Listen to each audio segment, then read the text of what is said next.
And there are several opinions of it, even among Eastern people. We have here perhaps one of the most complicated of the yogic practices.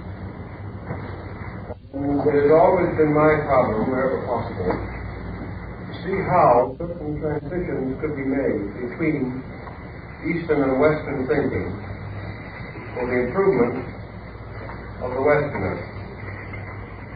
This is especially difficult with Hatha Yoga, because it involves a series of factors which may give considerable concern even to Eastern thinkers in the matter of their application.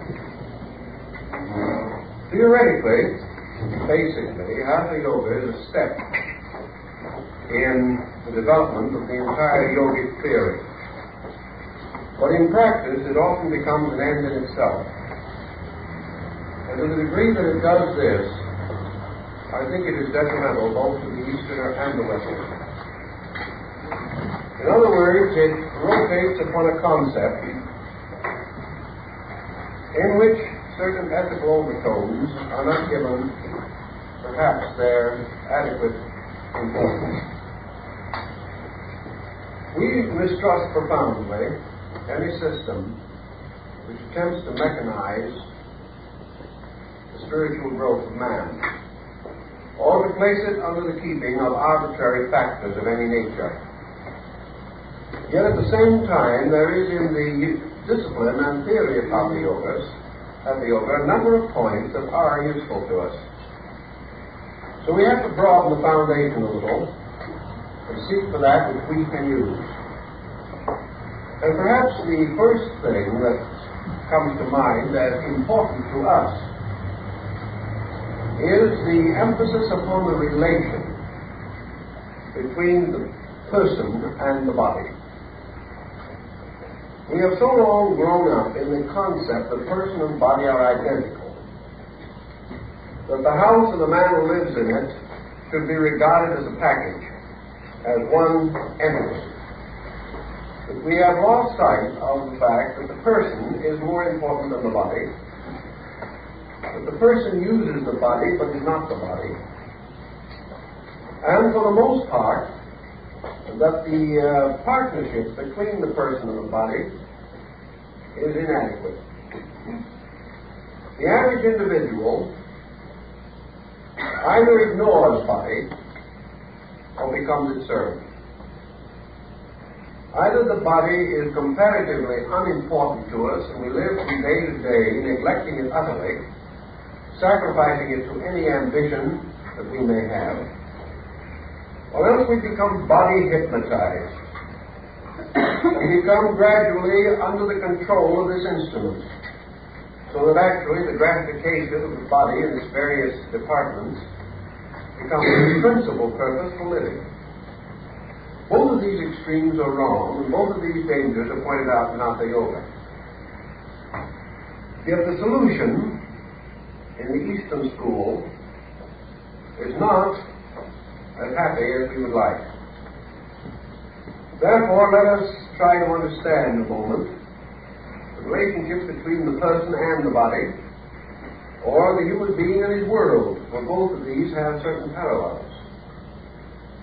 During the medieval period of European history, the world suffered from what was known as the Black Death, or the Walking Death, the bubonic plague.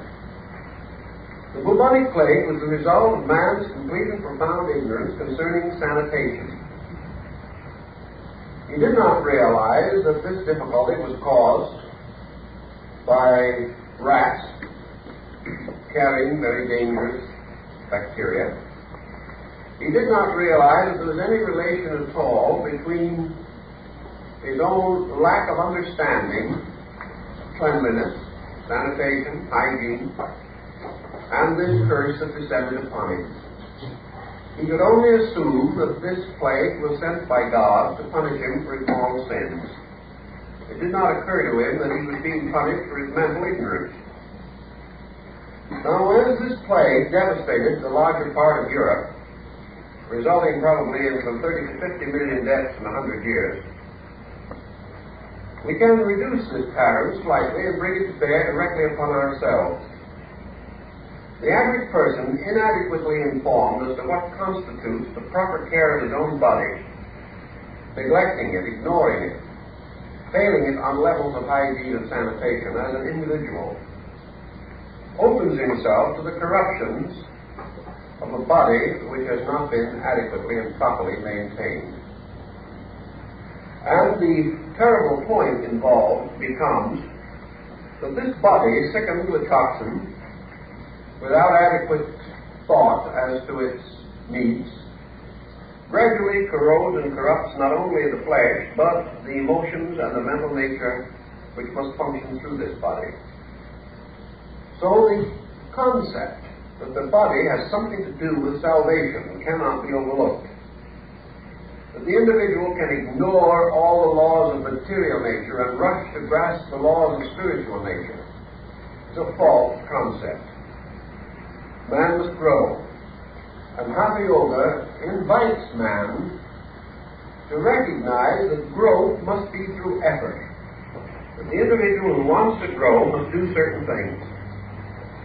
And that one of the things he must do is to learn to use and not abuse the body which he has received. A body which becomes either dharmic or karmic according to his uses and misuses of its natural resources.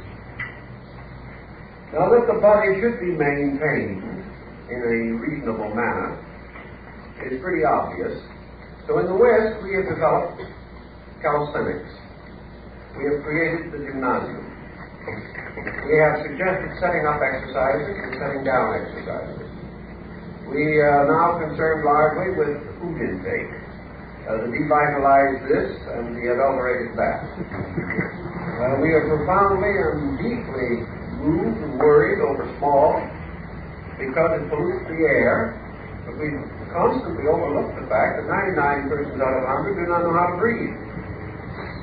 So smog or no smog, a great many individuals die of suffocation.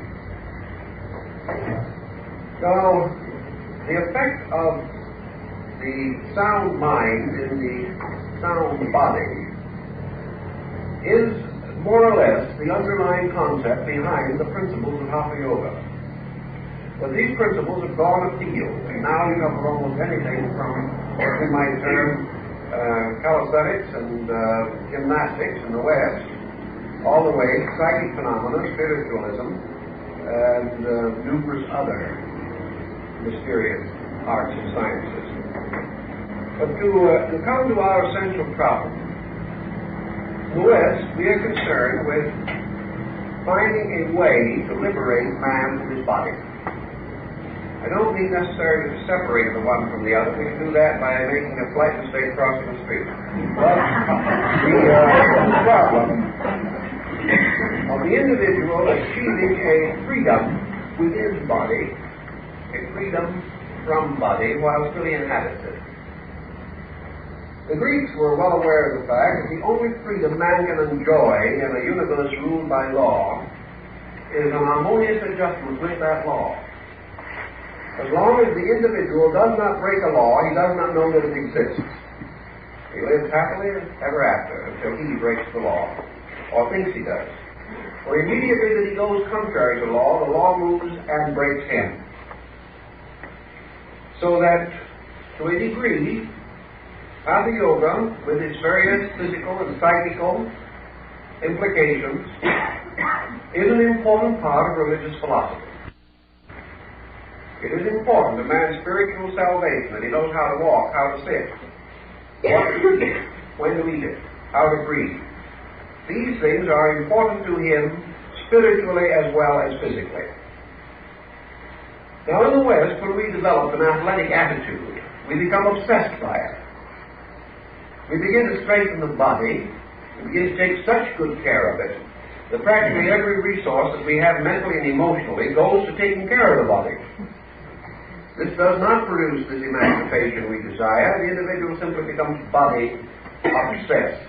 He begins to have his picture taken with his muscles flexed and considers that he has now become a model example of something. Now, the ideal is the body shall become the pedestal upon which the person stands. It shall advance his cause. It shall be useful to him. And he is to have a constructive relationship with it at all times. Hatha Yoga, then, offers the problem of thoughtfulness concerning the need of the body. It causes the individual gradually to reach a point in which he instinctively, subconsciously, almost unconsciously, preserves bodily equilibrium. Now, we well realize that in India this is not the primary purpose. But there we have another problem that goes very closely into the athletic attitude of the West. We have a sort of psychic athletics over there, which cause certain phenomenal processes, certain experimentations, and peculiar and particular psychic chemistries produced by the disciplines of Hatha Yoga to become supreme, which they really are not. There is our difficulty there. But with this thinking, we go to the next problem. In any subject which we wish to attain proficiency, what is required? First, aptitude. Second, discipline. Some individuals are so constituted that advancement beyond a certain point in any art or science will be extremely difficult. Others do not attain simply because they do not give the necessary continuous attention to the thing they are doing. And the problem of handling the body is one of disciplining the mind and the emotions and preserving the equilibrium of the body against the tyranny of these over parts. The body can be destroyed by the mind and emotions just as easily as it can clog them.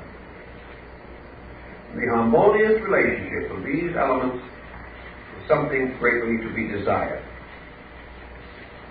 Now, when we approach discipline, therefore, on a philosophic level, we are not working basically with inhibitions. We're not working with frustrations.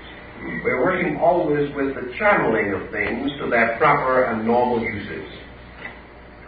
The normal body becomes a good and useful instrument for the attainment of other things. As such, it must be and should be maintained by the person who wishes to go further in philosophical discipline.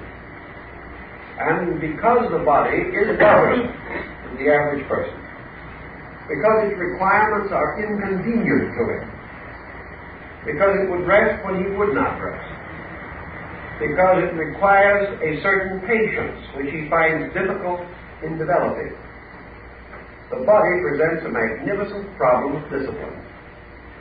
Now, we have the same kind of thing, at least quite a parallel case, in the blessings bestowed by the small child in the family.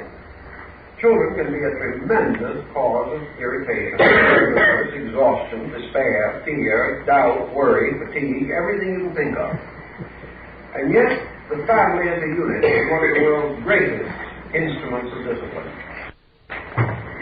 It gives the individual an opportunity to grow under challenge and to administer the unknown effectively and efficiently. The body gives the same general situation.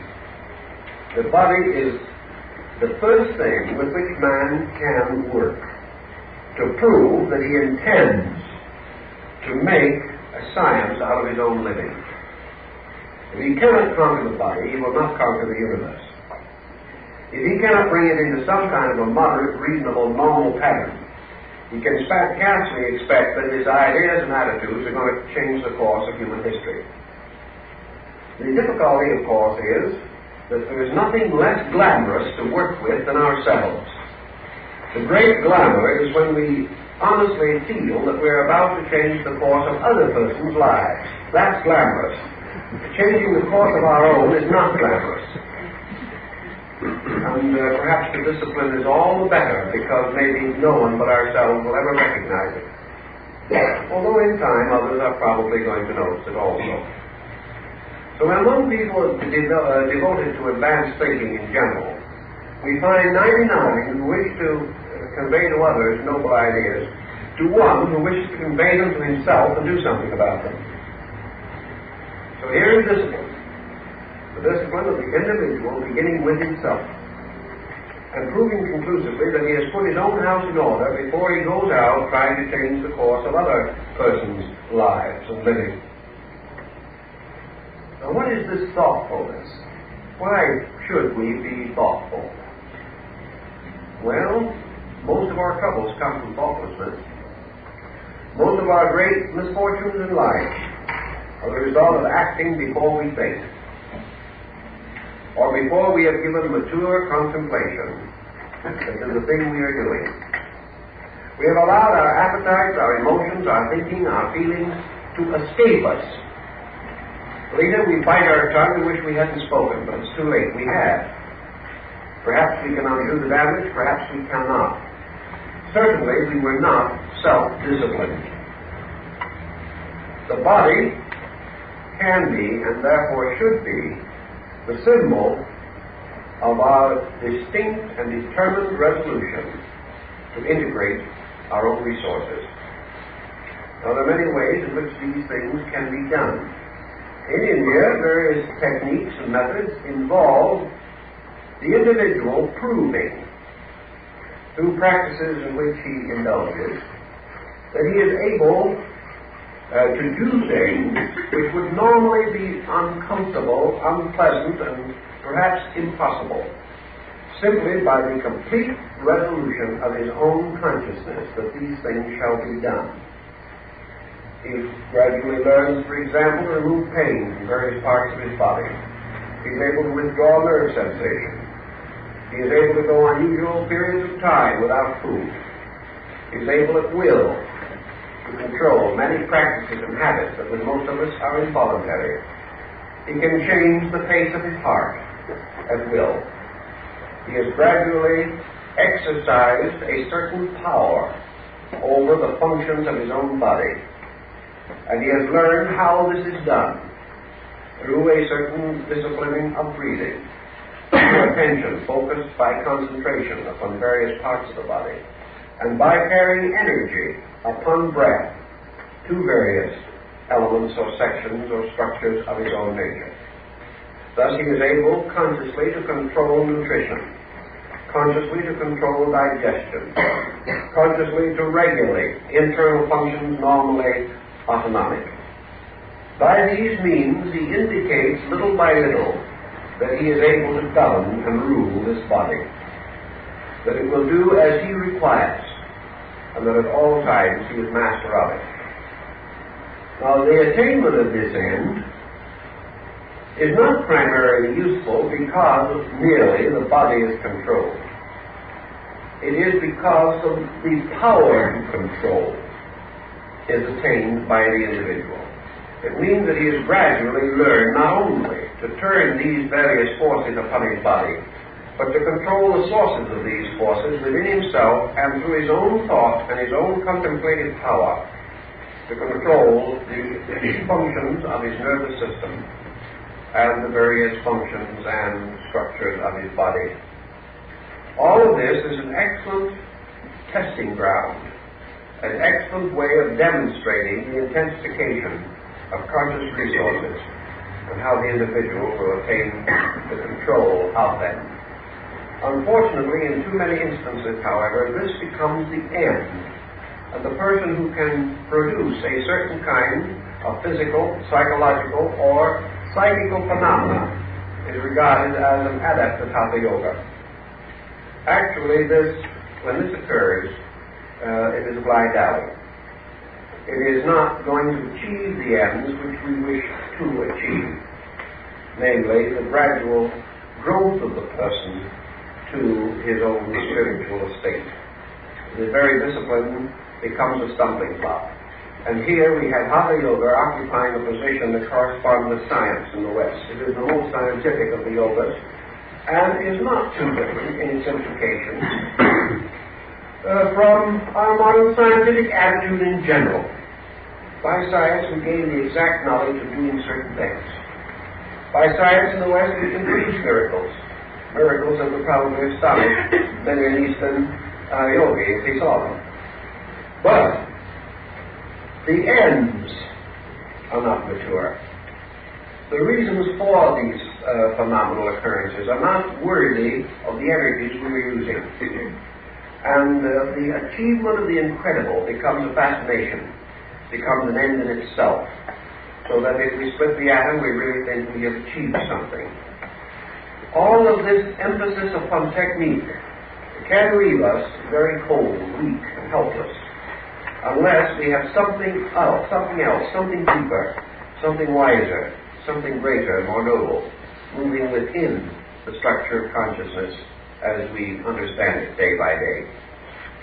But let us think for a moment in terms of a few simple concepts of how this idea of discipline can be useful to us. Discipline requires for its real function this continuing remembrance of the law. In other words, it means that gradually the rules of life and the rules of living become subconscious in us. When this occurs, we instinctively obey them. And it is this instinctual obedience, this gradual dying out of even the impulse to disobey, that brings the person ultimately into an harmonious adjustment with the plan which controls him and directs his activities. The West is without this instinctive adjustment. When we try to be good in the West, we really make a project out of it.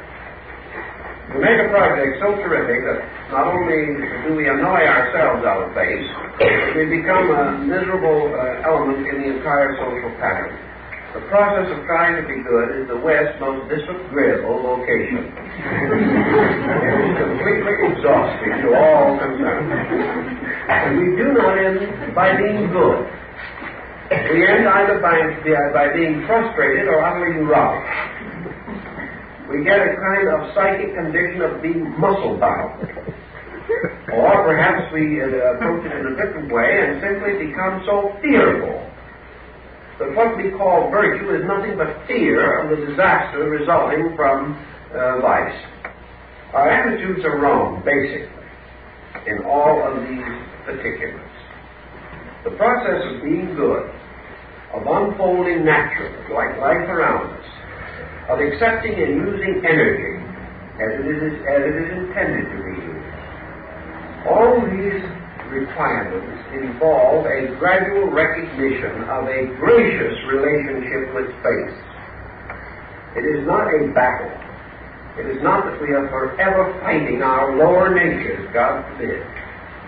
It is that the individual is moving triumphantly toward a larger realization of values. He is not overcoming his vices one by one. He is not fighting them out to the bitter end. He is growing. And by the natural processes of growth, he outgrows the old and grows into the new without conflict. Why then, in the West, is 90% of progress accompanied by conflict? The reason is that the individual lacks the Eastern concept of how to grow. And I think Hatha Yoga can give us something that is useful in explaining to us how to grow. We make a project in the West of a particular. If we decide that we're going to grow in the West, we put all our attention on the process of growing. Growth becomes a fetish. If we decide that we are going to be wise in the West, we study, we research, we examine, we attend school, we do everything possible and make this wisdom problem an obsessing, completely absorbing progress or prospect of some nature. If we think we're going to be spiritual, or think there's any hope of it, we gradually submerge ourselves in this desperate effort to be spiritual. We neglect our friends. We look down our noses at the individuals who do profane and ordinary things. We have no longer time for friendship. We have no longer time for that little gathering somewhere or for relaxation. We've just got to be good, and we've got to work at it every minute. We are not good at the end of that time. We're just nervous wrecks for our relatives. We also have great trouble converting other persons to our beliefs because it is so obvious that these beliefs are gradually destroying us. Why should anyone else want them? In the contemplative approach, as we understand it in the Eastern way of life, the individual does not go after these things in this aggressive, militant, dominant Western mode. He realizes that growth and the development of wisdom, the development of understanding, the release of spiritual resource through the individual, all of these things are perfectly natural. The problem is not to try to make it happen. The difficulty has been that we've spent thousands of years building Western civilization to make sure it couldn't happen. The whole thing has been that we have built resistance to what we want, under the delusion or illusion that that is the way we will get it. So we come back again to this problem that we mentioned before, these simple words in the Bible which probably give us more clue to internal growth than anything else in Western religious writing, and that is the simple statement, be still and know. Now, Hatha Yoga has to do with the body being still. It has to do with the gradual relaxation of tension and the removal of all obstructions within the body to the free circulation of life. Wherever we have disease in the human body, we have obstruction. Wherever we have obstruction, we have conflict. And when life in its natural and free motion in space is prevented from achieving its motion by some circumstance or condition unnatural or unreasonable, then we begin to have tension. We have pressure. We have the gradual rise of negative elements and factors. In the body, we know this through elimination. We know that if the individual fails in his eliminational processes, that the whole body and finally the psychic economy will be injured. And that many an example of what appears to be bad thinking or emotional upset is simply due to lack of proper elimination. So in these things, our problem is to relax pressures and to increase the normal, natural distribution of resources. Or if this has been disturbed already, then the therapeutic phase of Hatha Yoga comes in.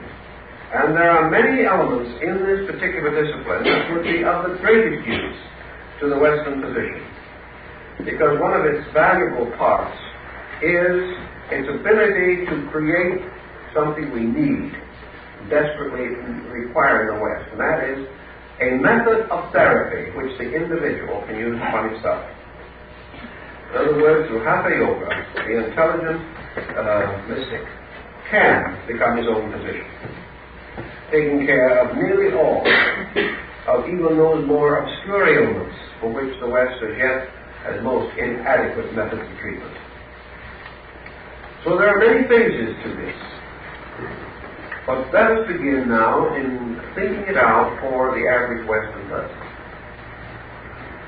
Very few Westerners reach middle life without some bodily difficulty.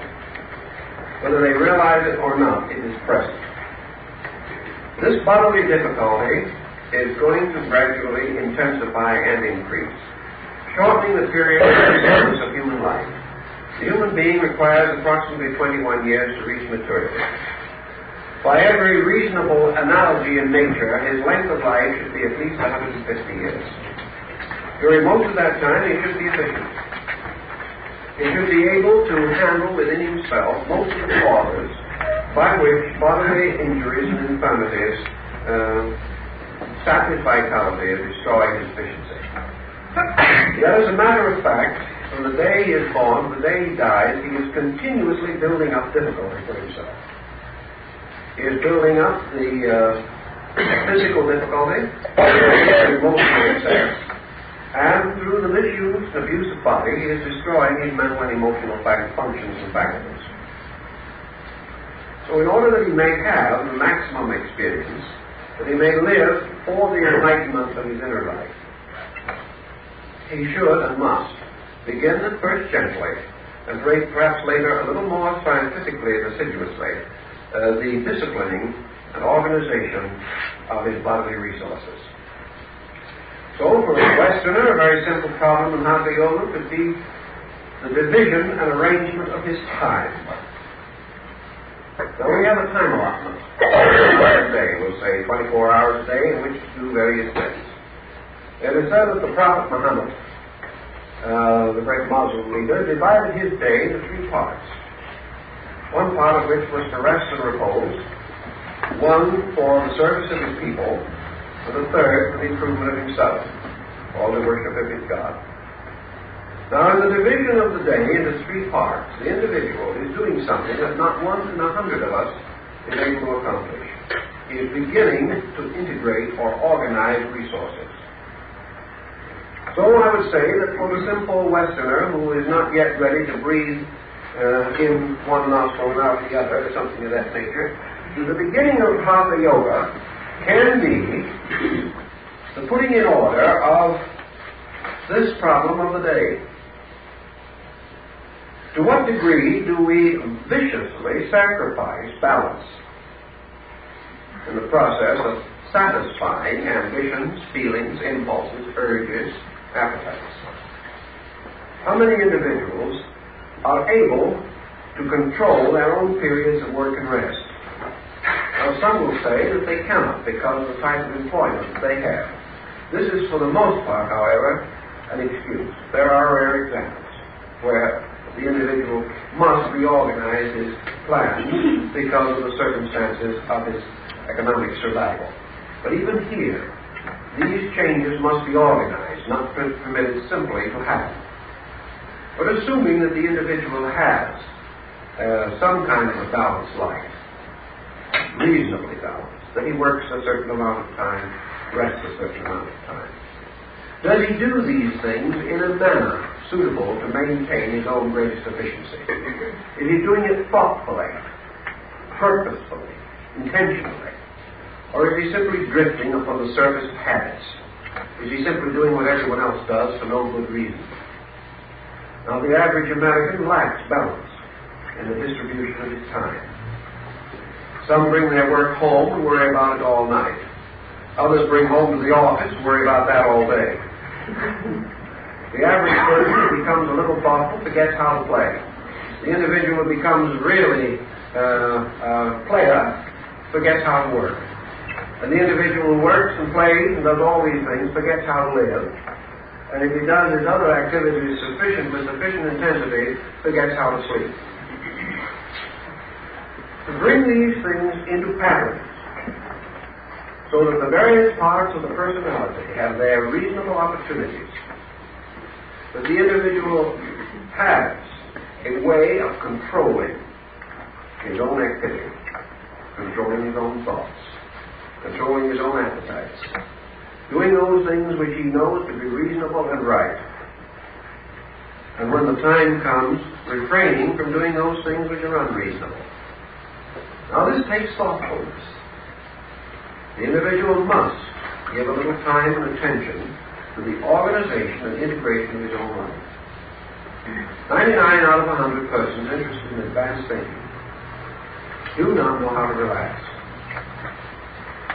They are so intent upon their spiritual growth that they are perfectly willing to sacrifice the sleep they need, the work they should be doing, to the simple process, what they believe the indispensable process of becoming good.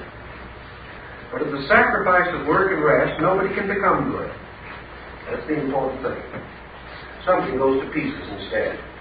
And the individual trying very desperately to be good ends up by being very neurotic and very irritable.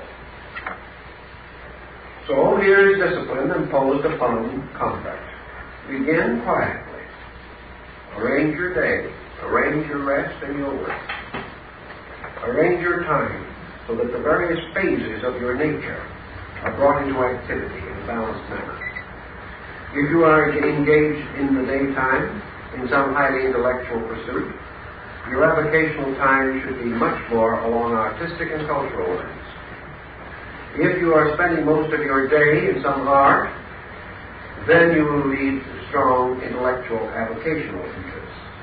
You should balance. Working distinctly and definitely to see that the whole nature is properly taken care of. At the same time, a fair amount of thought and care in connection with nutrition. Proper consideration for rest and repose. Enough control so that you do not allow yourself to become fatty and do things to your body which are not good for it, simply because of fashions, because of the requirements of style and that kind of thing. To gradually recover from these meaningless and purposeless compromises with society around you. Not to an extreme, but to a reasonable degree, so that you are not injuring yourself in order to please people who are not worth pleasing. Little by little, you will find that the organization of life, the balance of it, relaxation when it is proper, work when it is proper, rest when it is needed, proper nutrition when it is obviously required. When these things all work together instead of working against each other, what happens? You do not have the feeling that you are a perfectly organized creature, a well-running machine. No, you do not. You suddenly have the feeling that you, as a human being, no longer need to be concerned about yourself. Gradually, through this type of integration, you lose self-awareness, because there is nothing hurting, nothing aching, nothing to constantly make you mentally or emotionally or physically conscious. You no longer have to say to yourself, oh, there goes my old temper again. Or you do not have to say, I just wish I could stop worrying. You gradually become unaware of the working of your own structure as soon as this structure is operating correctly. Thus your mind and your emotions and your energies are relieved from the problem of being constantly self-aware. Now, self-awareness is the opposite end to that which should be attained by yoga. Self-awareness, regardless of the cause, is the constant focusing of attention upon the person. It makes no difference, really, whether you go around saying I all the time, which is an obvious form of egoism, or whether without having said the word or anything, you are body conscious, mind conscious, and emotion conscious constantly. I know people that never talk about anything except themselves, and yet at the same time, they are not really consciously egotists. They are not saying, I'm good, I'm great. But they are saying, I'm sick, I'm miserable, oh, if I hadn't done that, oh, if I'd only done something else. The I still becomes the focal point. I'm so sorry. I'm so tired. I'm so worried. I'm so frightened. And whether it is in an aggressive form of egotism or not, it's always I. Everything is focused upon the I. If you have the misfortune to hit your thumb with a hammer, it's very difficult to keep your mind off your thumb for a few moments. The pain draws your attention there. It is also very difficult to keep your thinking away from your own worries if you worry all the time. You cannot detach from them. Your energies become more and more turned in upon this little egocentric problem. And so, you are I-conscious all the time. Not because you're so proud of yourself, perhaps you're ashamed of yourself, but you're still on your own mind all the time. And Hatha Yoga will tell you that, all in all, functions never are as adequate when the mind is on them as when the mind is on something else. If your mind could, by extension of consciousness, be set upon only reality, every function of your emotion, thoughts, and body would be normal. Because there would then be complete detachment. And this detachment means there would be complete freedom from the offense of our own pressure upon ourselves. we would no longer be constantly pushing ourselves around, which is the favorite activity of the average person. Whether we are flattering ourselves or blaming ourselves, whether we are saying how good we are or striving desperately to act humble, which is a hard job for most of us, we are still thinking of nothing but this. It's all going into this internal package. Now another group of persons believe they can solve it by going around all the time saying, I am perfection. I am infinite abundance. But it's still I, all the time. Whether we're rich or poor, success or failure, everything is this little package set in I. You very seldom get a good recovery from sickness or anything of that nature while the individual just sits around and thinks about himself. Very common form of nervous breakdown involves a certain amount of cardiac difficulty, where the heart becomes a little irregular, or we have tachycardia, or a drop beat, or something of that nature. When this happens, the individual becomes what we commonly call a pulse taker. He's always wondering whether his heart's still beating or not. So he is completely unaware of the fact that if it wasn't going, he wouldn't be able to grab hold. And every time he misses, he wonders whether it'll ever beat again, you know. And that is an excessive form of this same problem. We become hypercritical, hyper-watchful.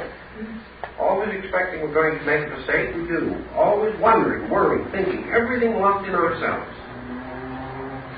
Now, naturally and normally, such a situation is bound to produce tremendous bodily difficulties. And the answer to a large part of this is the gradual understanding of what is necessary in order to relax. So we come to another important phase of Hatha Yoga on the physical side, and that is the power to relax. Now, how do we relax? There have been books written on it. Most people are nervous wrecks by the time they finish the book. There are all kinds of rules and suggestions and recommendations about relaxing. Relaxation, however, does not actually begin with the body. Relaxation begins with the mind. Relaxation is a problem of the mind letting go of false tension.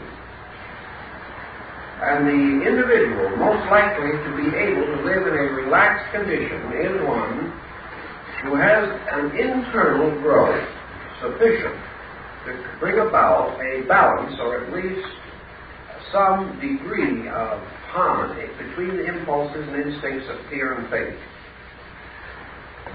The person who is fearful can never relax. The individual whose faith is strong enough will seldom if ever be tense. Thus, faith, which is the internal, immediate apperception of a good, whether it is known or understood or not, brings with it relaxation. Relaxation comes then from a general condition of consciousness that is transferred to the body. And the individual who has integration within himself will be relaxed physically. So we hear people talk about integration and reveal tension. Therefore, the integration is not real, but the tension is. Unless the internal life produces an effect consistent with itself, then that internal is not correctly understood or correctly applied. It must produce the needed results. Relaxation in man begins with the cultivation of his own internal values. The individual must be bigger than his problem, or he will be in a state of tension. When he is larger than his problem, the problem dissolves, and the tension dissolves. This is one of the reasons why the development of an internal life is so vital to the individual. Without it, he can never escape the plagues which burden the external life. For disease actually originates within man, and is a dis-ease of his own consciousness. And where this consciousness is uncomfortable, it will manifest as physical infirmity on some level or other. Now, in carrying on still further with this thinking, we come to another important consideration. What sustains man? What is the physical source of the human being's efficiency? And we must answer that the physical source of this efficiency is an eternal and ever-available life essence. This life essence, universally diffused in all things that live, may be likened to a river. In the Chinese philosophy, it's likened to the Yangtze, the great mother of rivers. And along the shores of this river, on all sides down the banks, are the little villages. And out on the river are the little boats, the fishermen who gather their food from the river, the farmer who plants along the side of the river and uses it for irrigation, the villages that need the water. Everything depends upon the river for survival. In man and in the universe, there is an ever-flowing river in space, the river of energy, the river of life force. And all things exist and develop and survive because of the availability of this life force. Man exists because he has within his own consciousness certain distributing centers, by means of which this life force is gathered and then distributed through his body, through his Yangtze River, which is, of course, his great arterial venous system. The blood carries life. The nerves carry life. The breath carries life. And just as life is born also in the rays of the sun, everything depends upon one life for its survival. As a great city must be sustained by a vast water supply, and sometimes it is necessary to go, as in the case of Los Angeles, we are contemplating even going to the Columbia River and bringing water all that way, and we've already gone to the Colorado River for water. We have to have water for this enormous city. Man lives by life, a water of life. And his entire activity, whether it is physical, vital, emotional, or mental, all depend upon this universal life principle. This principle, in its normal and natural function, is available to man. It is available to him at all times. It is always present in him, or he could not live. But man is a very intricate structure. And in very few human beings is the distribution of this life principle complete and adequate. In each human being it is incomplete for some reason or other. It is incomplete because man is incomplete. He first of all could not distribute the entire energy field. He is not attuned to it. But those parts that he is attuned to, in their distribution through him, are variously conditioned. And this conditioning is due to the possibility and the factuality that the human being, by psychosomatic tensions, is able to constantly influence the distribution of energy through himself. He can, by a single thought, block energy. He can, by another thought, release energy. He can deprive certain areas of his nature of energy by what we might term archetypal thinking, archetypal emotions. Every feeling that we have as an emotional being and every thought that we have as a mental being have, in some way, physical polarities in our structure. These physical polarities, reacting to psychic stress, open and close doors in our physical, vital circulation. As a result of that, our habits, our patterns, our attitudes, our policies are all, to a degree, resulting in an imbalanced distribution of energy. Every time we are angry, we create within ourselves a situation as unpleasant as the fission of an atomic bomb. A temper-fitted man is as dangerous as an atomic bomb in the world. All all the pressures that we have, the ability of emotions and thoughts, all of these affect the distribution of the life agent through the human body. Every attitude we have also sets up habit patterns in structure.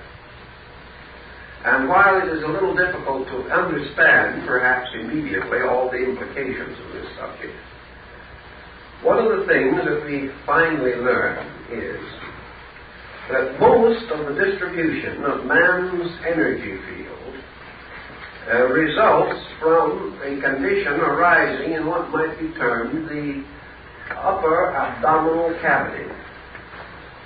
There are nerves and nerve centers in the abdominal area which control almost completely the distribution of this universal energy field upon which man is so dependent. These energy fields tie in directly with his psychic life as a person. And we know that there isn't a single mood that the human being can possibly hold that does not either increase or decrease, and in one way or another unbalance his vital magnetic field. Thus, the person is constantly revealing his character by means of the imbalancing of the distribution of vitality. To do this over a period of time and to create powerful habit patterns that become autonomic or automatically repetitional means gradually to set up involuntary patterns which remain, which continue to grow and continue to build until finally they can create almost a scar in the vital structure of the body. And from that time on, energy no longer distributes adequately through that area or through that part of the body. For example, grief. If held as an emotional intensity by the individual, decreases the available energy field of the heart. We say people can die of broken heart. They can. Not because the heart breaks, but because of a sympathy between an attitude and a distribution of energy.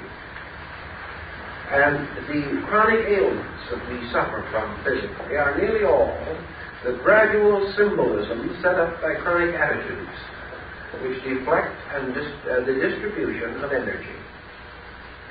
So basically, energy becomes the principal cause of health or sickness.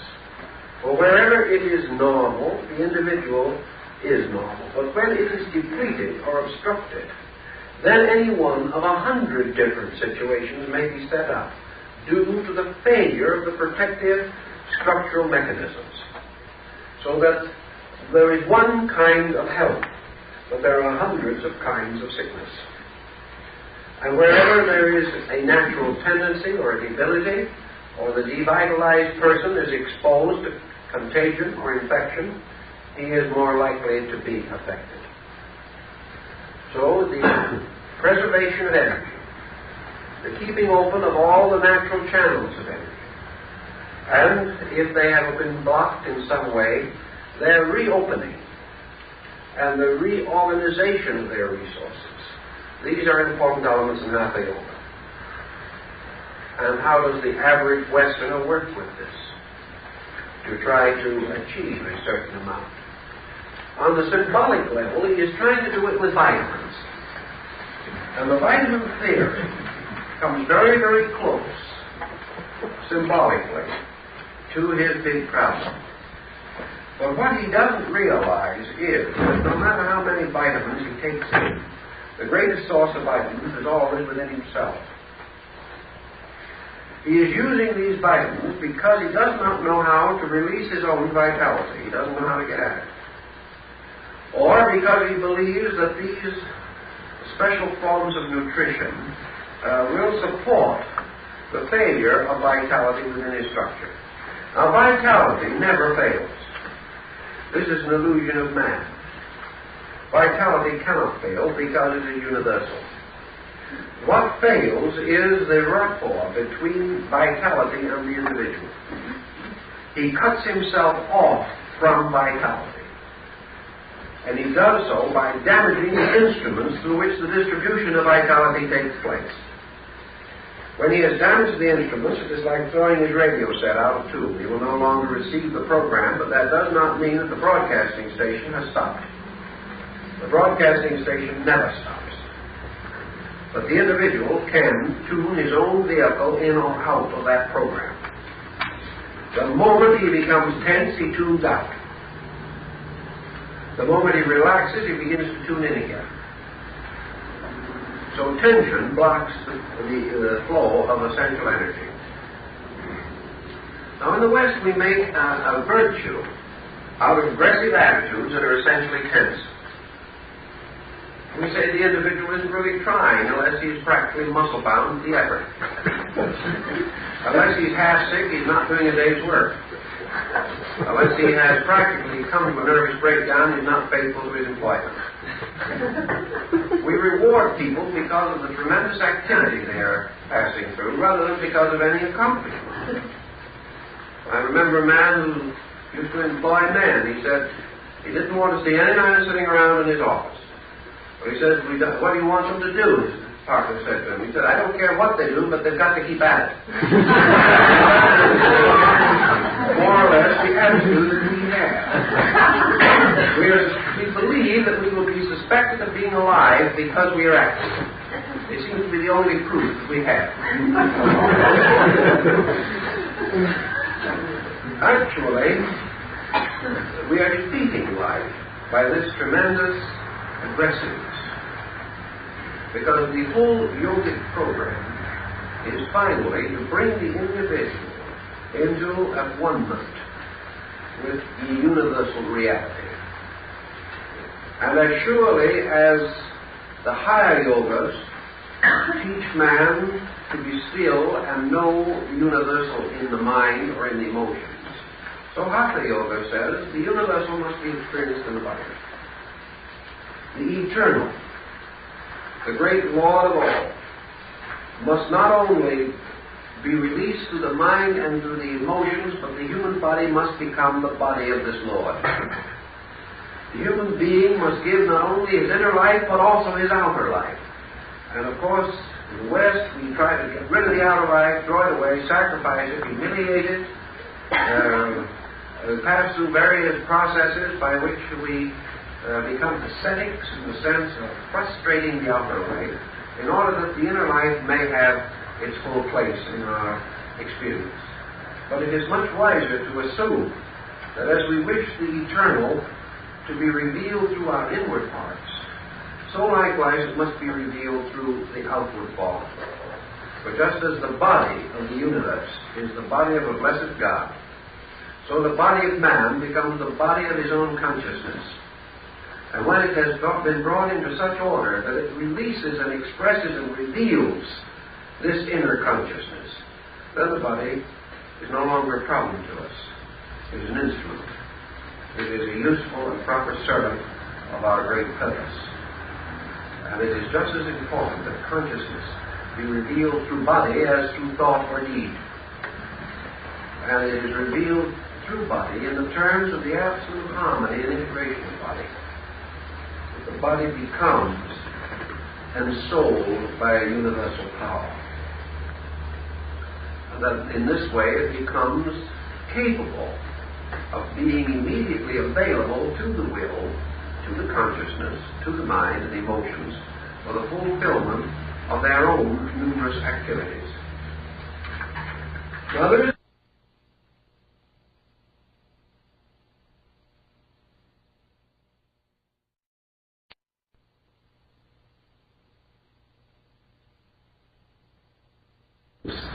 this inner consciousness, then the body is no longer a problem to us. It is an instrument. It is a useful and proper servant of our great purpose. And it is just as important that consciousness be revealed through body as through thought or deed. And it is revealed true body in the terms of the absolute harmony and integration of body. The body becomes ensouled by a universal power. And that in this way it becomes capable of being immediately available to the will, to the consciousness, to the mind and emotions for the fulfillment of their own numerous activities. Now there is another question that arises in this matter, and that is the sublimation of body.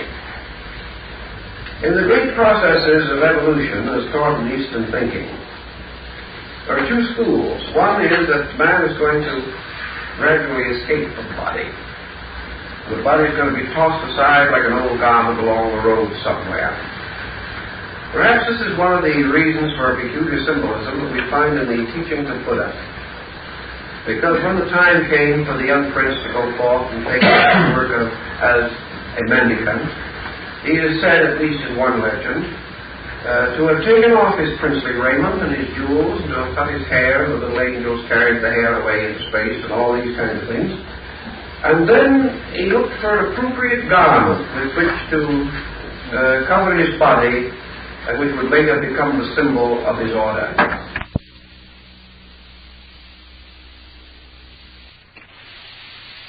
Found that which was peculiarly suitable to his need, a shroud that had been cast aside beside the grave of the dead. This shroud became the symbol of the brotherhood of the yellow robe, the saffron-colored garment of the Buddhist monk. There's a symbolism here, perhaps, namely, that the body itself has a kind of holiness in it that we have been more or less taught to disregard. We have been taught to kind of look upon the body as the burden of the spirit and let it rest that way. Actually, there is much to suggest that the use of the body by the consciousness in it is gradually accomplishing the transformation of the body itself. And that the time will almost certainly come when the invisible psychic vehicles of man will absorb the body. That instead of casting it off and forgetting it, evolution will probably ultimately result in the body gradually rising in its vibratory rate until it is returned again into consciousness. That it will not be cast off, but that it will be reabsorbed into the higher energies of man. And that the fact that man lives in the body is the way in which he is contributing to the growth of the millions of forms of life that make up the body. Because our bodies are composed of countless living organisms, hundreds of millions, billions of organisms that are eternal living things within us.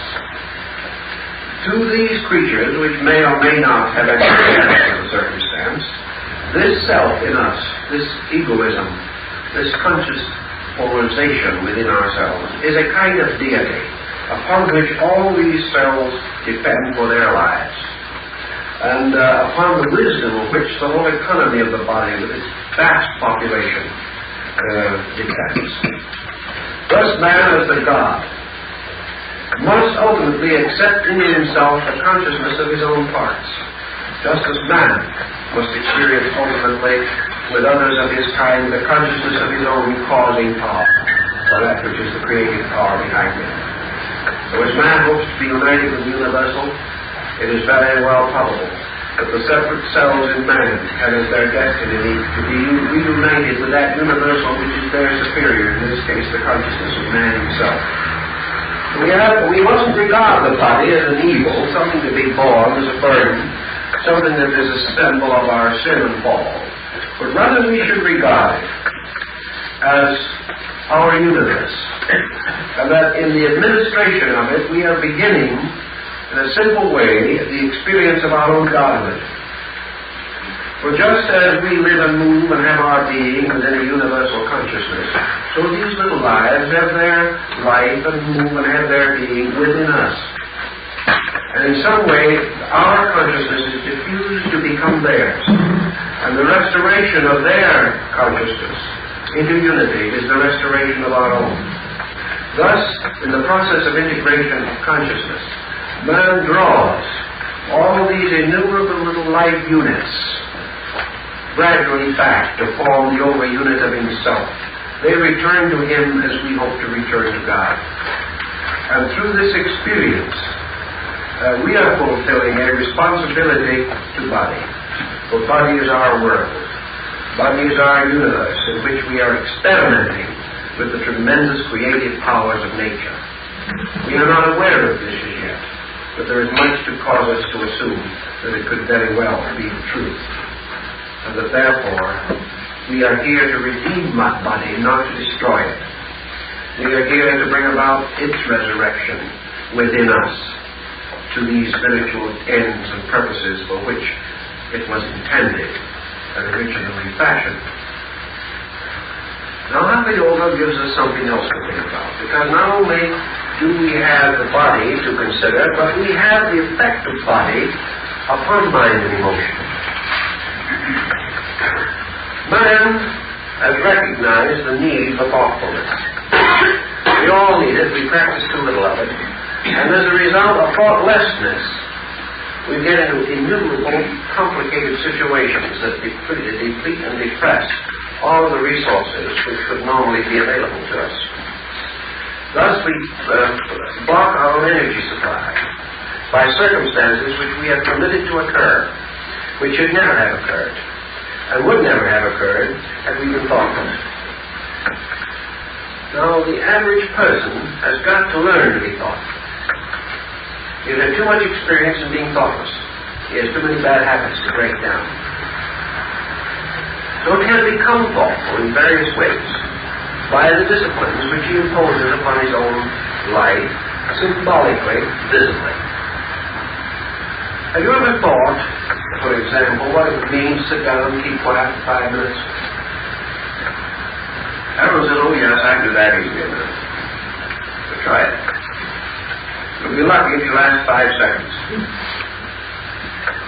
You will find that the moment you relax, the moment a dynamic objective no longer presses you away from yourself, and you begin to fall back into yourself, that you're in trouble. You will find that in the moment the controlling purpose is not there to help, innumerable small secondary purposes begin to objectify.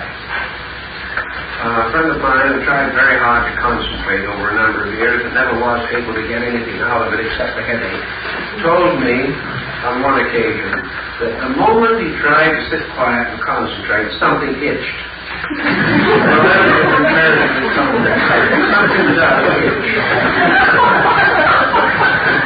And sometimes it's one of those psychic itches that is so deep you can't even scratch it. But this problem is that the moment we relax our control, there's a tendency of everything to go to pieces. Nothing seems to be able to run of itself. And the moment we try to release our consciousness for any subtler and deeper purpose, something itches. There is no cooperation, no basic cooperation. And unless the body is brought under discipline, symbolically at least, the individual cannot depend upon it remaining quiet when he wants it to. And if the body does not remain to a certain degree quiet under certain conditions, there is practically no possibility of an over-life for that person. He can never get far enough from the storm and the fury to achieve anything as an internal being. The body is forever nagging him, forever disrupting him, forever reminding him of itself. So he has to learn to struggle with that situation and overcome it. And one of the problems in yoga is to achieve internal freedom from body, in the sense that the individual can sit down quietly and have an inner life when and where he wants it, as he needs it, as he demands it, without this endless interruption on one level or another. If the body doesn't interrupt, the emotions are very apt to. And if the emotions will not, then the thoughts will. But the individual seeking to establish a situation of receptivity within himself is always bothered by himself. There is something that never lets go, something that never permits him simply to make the adventure of identification with reality. The illusions are always working. They never rest. It's like the sound of a great city. There is never any silence. And in this compounded man, there is never any silence unless this silence is the result of a scientific solution to the problem of the sound. It will never happen by accident. The individual will never wake up some morning and find that he can do these things unless he has tried and labored and learned and disciplined. Now, the purpose of yoga, basic purpose of yoga, is a reversal of the object-subject relationships which we know in life. In the West, man is to possess truth. He is going to conquer it. In the East, he is going to be possessed by it. In the West, he is going to know. In the East, he is going to be known. The consciousness of the Western man is attempting to solve the mystery of reality. Whereas in the East, it would be better to say that reality is seeking in some way to reaffirm that it already knows the mystery of man. It is that the universal will return to its own universality, and in so doing, that the individual receives into and passes through himself a tremendous universal quotient. He is not going to achieve a personal illumination. He is going to experience a universal illumination that is forever present. There is an Indian story which I rather like the thought of, namely that Buddha, sitting under the tree, received the illumination. And we would say, and as the story says, the heavens opened and the arhats and the Buddhas who had gone before and all the great hierarchs appeared and descended and surrounded him. But in some of the schools, such as the Zen-shu, there's a little different approach to this. They say that the illumination which we associate with the enlightenment of the Buddha, that the illumination was always there, just like it was the day it came to him. And what we call illumination is man's experiencing that which is always there. It didn't happen in the sense that it occurred at that moment. It is forever occurring. But that was the moment in which the man tuned into it. So that universality, absolute consciousness, is forever present. It is not something that man is creating. It is not something that man is building. It's not something that is a chemical byproduct of his own thinking and emotions. Truth, reality, actuality, being, this tremendous overtone concept is always here. It is here right now. It has always been here. It was here before any creature experienced it. And it will be here after the last creature does experience it. The moments of enlightenment that come to individuals are the eternal in its relation to the individual, not to itself. It is always. So this terrific crash of the cosmos is taking place eternally. But the individual, under certain experiences, becomes susceptible to it, becomes capable of at least a momentary experience of it through himself.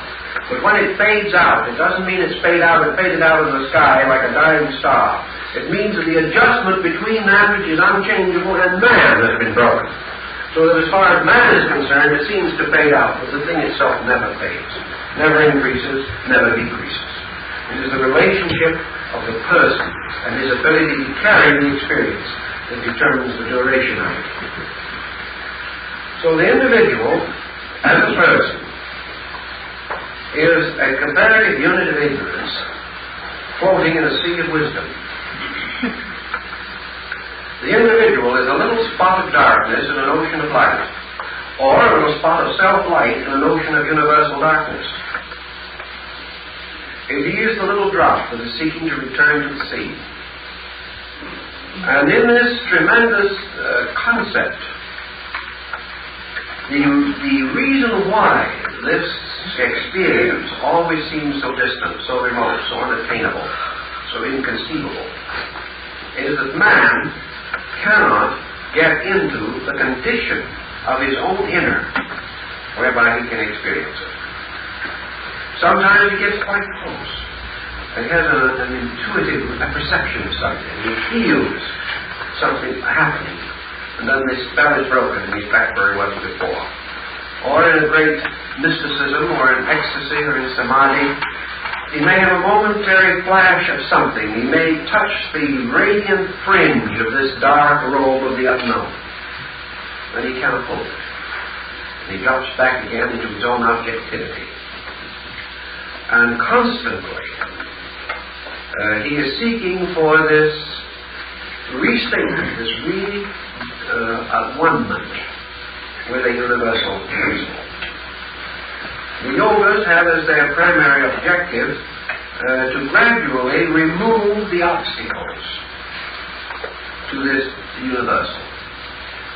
Actually, growth is not the increase of virtues, but the removal of obstacles. It is not that something is growing better because good is forever, but that interferences are being gradually removed. So that growth is not really the positive thing it seems to be. It is the recovery from negatives. It is the elimination of that which is not so. Man, when he says, I am searching for truth, what he is really telling us is that he is trying to recover from error. He's trying to get rid of the mistake. He's trying to get the straight line again, as against the crooked path on which he has found himself. To do this, the East Indian, has a concept of evolution that is rather different from ours, and been a cause of considerable discussion and anxiety among various schools of thinkers. Evolution in the West means the gradual growth of things. Growth in the East means the gradual restatement of the reality of things. Actually, evolution has reality because either things must grow gradually through the release from error, through experience, which is the basis of growth. The individual, age after age, restating, reaffirming his own mistakes, suffering from them, comes finally to giving them up one by one. And as he does so, he is said to grow because he's getting over his own mistakes. Now this is evolution. Now it can take a very long time, or it can take a shorter time, depending upon the integrity and the energy that is directed toward this particular end. Now, as the Taoists in China will tell you, the supreme action of the will is that action which annihilates the will. That the supreme end of all of these processes of growing is that which transcends growth itself, with the recognition that the ultimate is already here and has always been here. Therefore, that growth is bridging an interval from error to reality. And that this can be bridged either by fighting toward reality or by the sudden and dynamic relaxation of error. A terrific relaxation of error. And this is the process of being still, the dropping away of the entire concept of error. This, of course, sounds like a quick way to do it. But don't get too excited. Because what it takes to get the consciousness into the condition that it will let go of error is not a simple matter. But theoretically, the individual could achieve the samadhi or the nirvana, or even the paranirvana, instantly. Theoretically. Factually, he's not going to make it. Because he cannot blast this personality atom of his own consciousness. But actually, he can achieve a transcendence over the evolutionary process by the tremendous achievement of that which is the natural end of evolution, the breaking up of the error pattern, the breaking up of the fixation of the mind, by means of which things have appearances but not reality. Nothing is either good nor bad, but thinking makes it so, is an old Eastern axiom. So if thinking makes things good and bad, to stop thinking means that they are no longer good or bad. And in that, they are real. Because both good and bad are dreams. But the suspension of the power to formulate the concepts of good and bad results from discipline, results from the gradual direction of consciousness. Now, the Western psychologist is of the opinion that this Eastern method is to drop the individual back into a negation. That what the Easterner is trying to tell us, according to the Western psychologist, is that the individual should renounce everything that he has achieved from the beginning of time. That the individual is to admit, frankly, that his own existence is a mistake. And that his entire civilization, his world, his culture, all of these things are delusions. And that the only solution to himself is the complete removal of himself. That is a Western conclusion drawn by a broad stroke by an individual who didn't know anything about it. Because that is not actually what is implied or intended. It may seem to be so, but it is not actually so. The thing that lies underneath this project is that man is faced with a dilemma. He's going to have to face it sometime. And that dilemma is that the fragment can never, of itself, possess totality. The individual, like a fish in an ocean, will never be able to drink the whole ocean. And yet, the individual's desire to know, the impulse to know, is endless, beyond any conscious control by himself. The desire to grow is innate in man.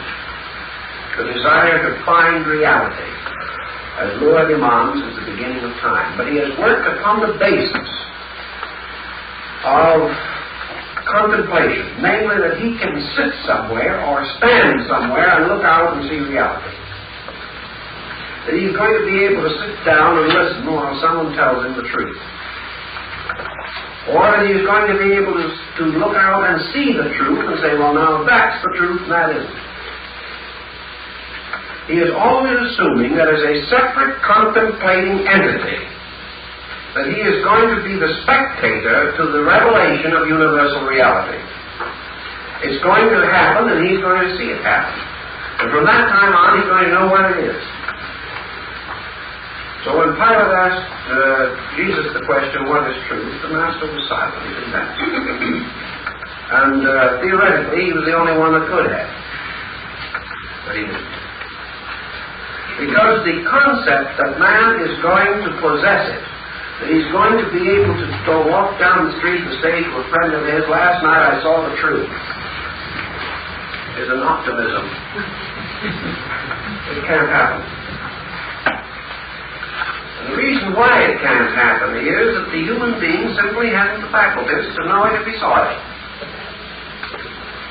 And if every resource available to the part was developed, still totality is not an integral possibility of a part. The individual unit cannot experience totality. The only thing that can experience totality is itself. The only thing that can ever know truth is truth. The only being that can ever experience universality is universal being, because it is the only totality, it is the only fullness of itself, in which there can be no deficiency of itself. Now the question naturally arises, can fragmentary consciousness existing only in the contemplation of power, even contemplate or formulate a concept concerning the totality of an experience at any time. If totality is experiencing itself, have we any way of even guessing what that experience may be? We cannot, for the simple reason that the complete experience of totality is its own uniqueness. Nothing but itself can have itself. And totality implies something else. It implies no division. Therefore, no contrast and no conflict. We know things and estimate them only because of contrast or conflict. This is large because this is smaller.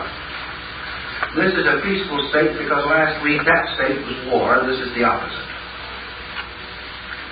This we understand because something else we do not understand, and everything is light and shadow. In totality, there is no light and shadow. There is no contrast and no conflict.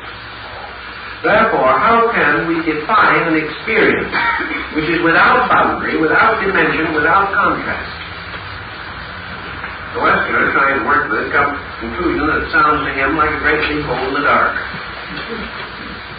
The only possible experience that universality can have of itself is a universal experience which to the Western thinker would be equivalent to no experience, complete suspension of experience. That would be true if it had to be estimated in terms of any experience that we know. And we go back to our psychological problem. We have this term, the unconscious. But are we to understand that as something in itself unconscious or something of which we are unconscious? Actually, we have only the assumption that we have bestowed the name unconscious upon that which transcends our concept of consciousness. Yet we have no way of knowing that the unconscious is unconscious of itself. We are unconscious of it. Now, totality, as an experience of consciousness for man, is therefore impossible of attainment. Man can approach it a little more directly under some conditions. But as he approaches it, as he gets even a step nearer to it, he discovers that the definitions of fragments as he has known them, these definitions lose their distinction. So we have the individual who says, if I had universal consciousness, I could play the piano. No, he couldn't. Because in universal consciousness, the piano wouldn't exist. It belongs to a part of something. It belongs to a division, but not to totality. Totality cannot bestow wisdom of itself, because wisdom is a fragment again, and wisdom cannot possess totality. So as we approach the absolute boundary of universality of consciousness, we move towards something to which we can never take a positive relationship. I remember one dear old soul I knew years ago who had a lot of trouble with the absolute. Finally, she joined a group that was really the answer. That group was the absolute absolute. That was twice as good as the absolute. Then one day she explained to me that the only reason she still existed was because she had gone into the absolute and come out through the top. It still remains a great question of how foolish we can get.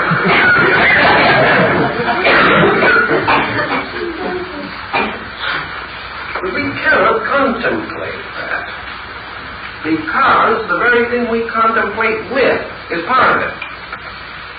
And the contemplation of it still means two things. Someone contemplating and something to contemplate. So there has to be two, or there can be no relationship exist. But therefore, as we approach this issue, we have to be the contemplating power, and we have to contemplate what is over there. In so doing, we still are completely in a sphere of fantasy, because the only thing that we will find over there is what we are here. And instead of finding the reality, we will see only the reflection of our own little circle of consciousness in space. The contemplator can see nothing but himself. Therefore, to him, the universe is someone contemplating back at him. And he doesn't know that it's himself. Therefore, he can begin a very delicate process. By drawing upon fantasy and imagination, he can begin to create things out there. And his imagination and his fantasy will populate that space out there with the most intricate tapestry of deities and powers. And the more he thinks about it, the more he looks at them, the clearer they'll get. But they'll all be himself. He invented them, he devised them, he put them there. And he will continue to put something over here that is in here, as long as he is related to this and that by an interval. He cannot experience. He can only create there. So whatever he creates within his own consciousness as his concept of reality will be reality. But the fact he will never know. He will always be seeing only the products of the illusional focus of his own individual contemplative nature. So he cannot get there. The self cannot get there, and it never will. The only thing he can do is to gradually pass from the consideration of lesser things to the consideration of greater things. He can pass from the hypnosis of materiality to the hypnosis of theology. On the material plane, he was serving false gods. He could do the same thing on the theological. But as long as he is a contemplating unit, examining and estimating something separate from himself, whether he see that separateness inside or outside of his own body is not important. As long as he conceives it as something that can be contemplated, the interval remains. And he cannot cross that interval because he cannot challenge or assail or attack that infinite that is there. What then is the only possibility that he can achieve? He has to move from a contemplative footing to what may be termed a meditational footing. He has to move from an effort to know to the condition of a capacity to receive. Totality can reach him, but he cannot reach it. Totality has always been within his grasp, but he didn't know it. He can receive it, but he cannot demand it. He cannot visualize it, he cannot explore it, but it can visualize him and explore him. So that in the Eastern concept, the bridge across this interval is to pass from the state of the observer to the state of the participator. In other words, instead of seeing, instead of attempting to analyze with the best Western technique, the ability to become receptive to it, to let it move in upon you, is the important thing. Now, it cannot move in upon you if your house is already full. It cannot move in upon your selfhood and annihilate. Because the universal power, presuming it could do so, has no right to do so. That power cannot destroy you. It cannot even destroy an illusion for you, because it's the cause of all the illusions you've ever had anyway. It will not destroy this central force. It can move through you and past you, and you will never know it is there. The center of focus becomes, in a strange way, the great sacrifice. It is the eternal martyr, the scapegoat, that which must die for the sin of the world. It is the voluntary renunciation of the contemplating selfhood that makes possible the universal experience. And that has to occur by the individual voluntarily moving from the condition of an observer to the condition of one experiencing a receptivity into his own nature. Thus, as the self, or the center of contemplation, relaxes, to the same degree the universal seems to move in upon the individual. And as his own definition of what it is ceases, the experience of that which it is becomes possible. As long as man says reality is square, it will always seem so to him, and he will never know what reality is. If he says it is round, he will never know what it is. If he names it, he will never find it, as Van Dyck says, but the one who finds it needs no name. Thus, whatever his own consciousness says about it, that definition blocks the reality. No matter how noble, how beautiful, how generous, how kind, how laudable this definition may be, it still blocks the fact. Man can say God is all, and by that he has blocked the fact. He may say God is good, but by that he has blocked the fact. Because the moment he imposes anything from himself upon that, the thatness of it is gone forever, as far as he is concerned. Consequently, in the problem, the individual is forced to face the fact that he cannot get across that interval. The only thing that he can do about it is to reduce gradually his own definition,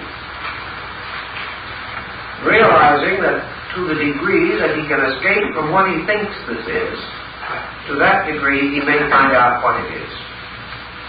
All his speculations are limitations. His only hope is that this thing will experience him, and that gradually he will be capable of an identification with a state that is completely beyond personal experience. Now, what will happen to him if he finds it? Assuming for a moment that he achieves this state, what happens? If this state is achieved under discipline, temporarily, as in a samadhi or something of that nature, it is not complete. Because if it was complete, and the dissolution of the ego had taken place, there would be no return from samadhi. So, even samadhi is not a full statement of this reality.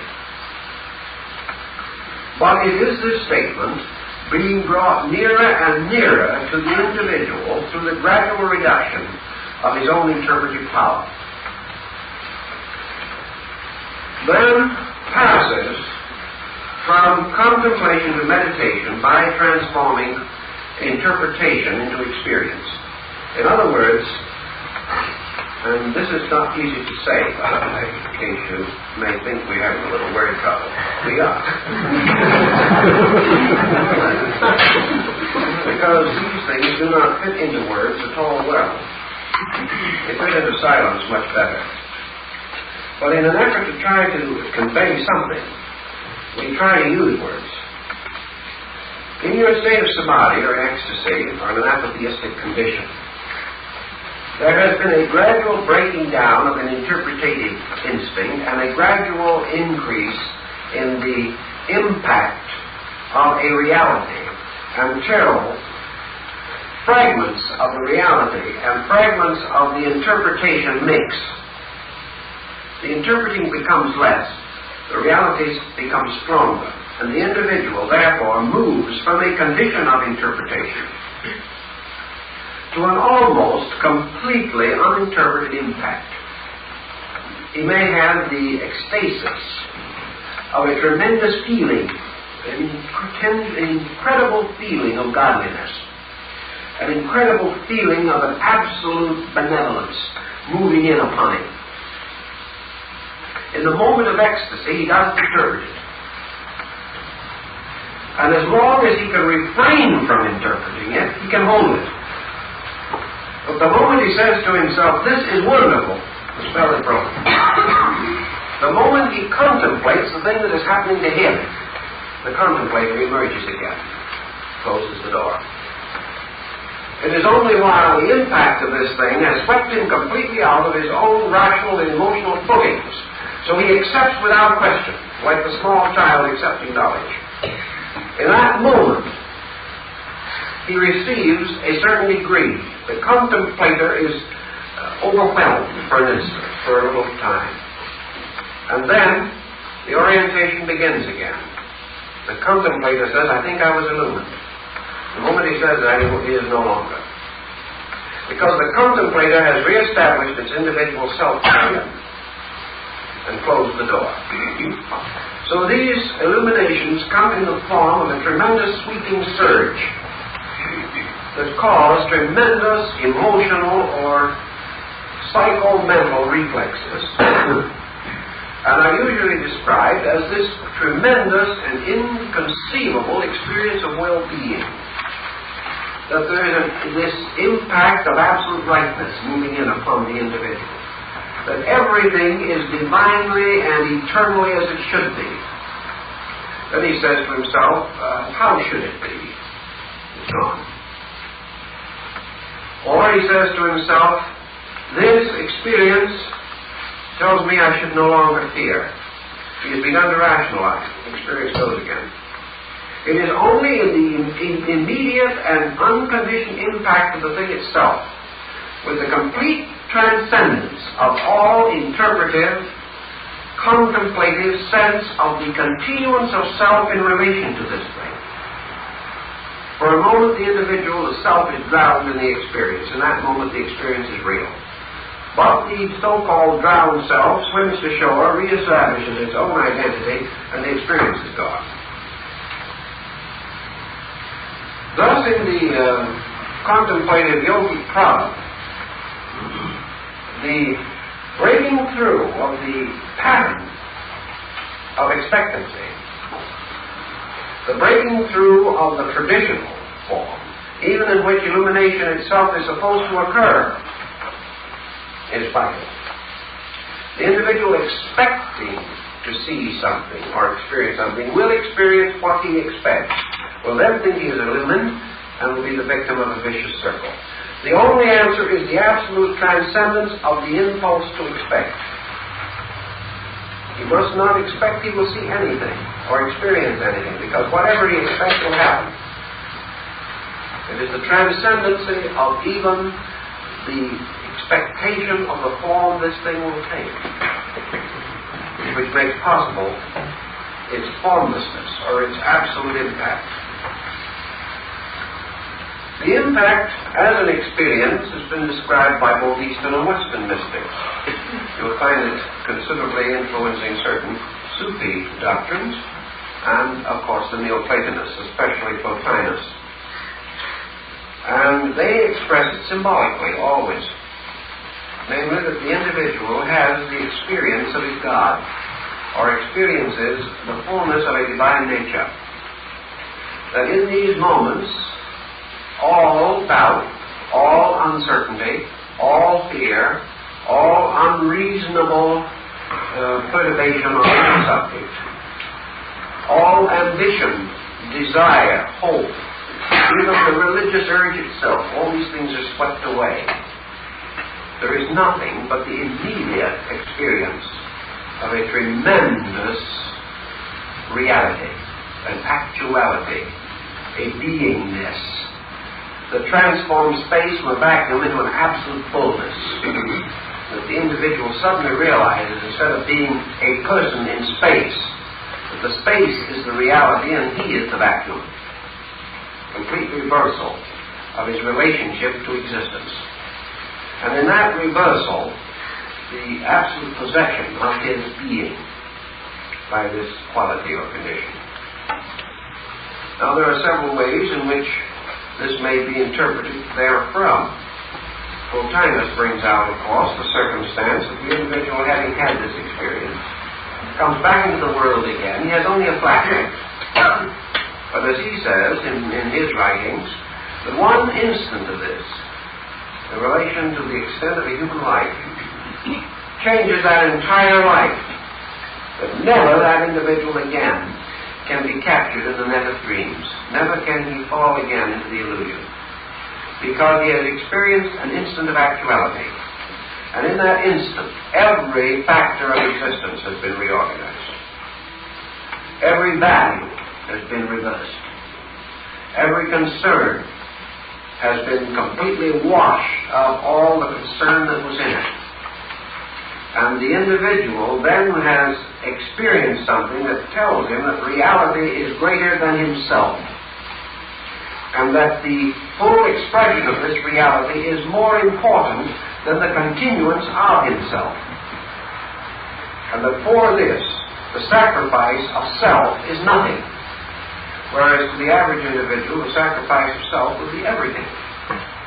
Because he has no awareness beyond it. So we don't expect that the average student is going to achieve to such a situation immediately. But all of your contemplative disciplines, especially your yogas, are moving gradually in that direction. Moving in the direction of gradually liberating the individual, not only from his objective and natural and obvious errors, but gradually eliminating from him this hyper-concept of the contemplating self that must master all mysteries, solve all things, accomplish everything. To gradually relax this, even as a disciple beginning his course of study, so that this aggressive self that is going to tell the universe what it is doing, this aggressive self that is going to paint gods in the heavens, begins early to break down, not to be eliminated, but to be modified, to be brought gradually to the point that this self can become aware of something more important than the experience of selfhood. So that from there on, growth, as it unfolds and develops and increases, is a growth toward the relaxation of these pressures, a growth towards quietude, towards the letting go of the stress and strain that rotate around this terrific concept of self. It is because man has this self that he is offended, that his pride is hurt, that he seeks to accumulate, that he will take from another for his own advantage. This self makes him an individual against the world. His own survival becomes so important that he will sacrifice everything for it. And little by little, this terrific, pressureful ego complex takes over and forces his life into one unnatural channel after another. Building illusion, building deceit, building error, building false symbolism, and reducing him gradually to the level that he has to survive by multiplying his own mistakes. But if, instead of attacking all of these different things, the disciple begins by slowly relaxing that central core, gradually realizing that truth is more important than self, that the direction of attention away from the person to the impersonal. Service is one of the simplest forms of it. We forget ourselves helping another. And in that instant of self-forgetfulness, we achieve a happiness we never otherwise can attain. We are happier, better, more useful to the degree that we are not self-centered. And this goes on under discipline to a very advanced degree, in which finally man's supreme happiness, which is absolute identification with the eternal, is a result of a complete detachment from self-centeredness. And that is the work of the yogas. And the work of the lower yogas, what I would consider one of the lower yogas, Hatha yogas, is this gradual disciplining of the individual, the relaxation of the body, the removal of the focal point of self from the physical body, from the vital body, from the various physical and psychical activities of the personality.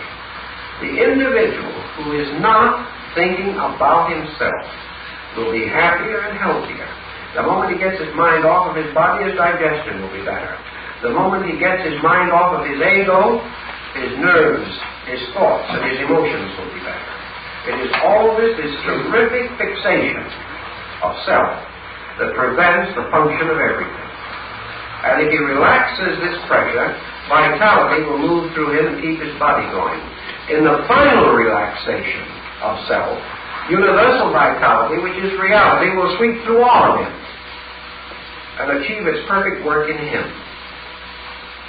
But until he is able to break the tension caused by the self-complex, he will be physically sick, emotionally frustrated, mentally exhausted, and spiritually isolated. He must achieve gradually the breaking down of the delusion.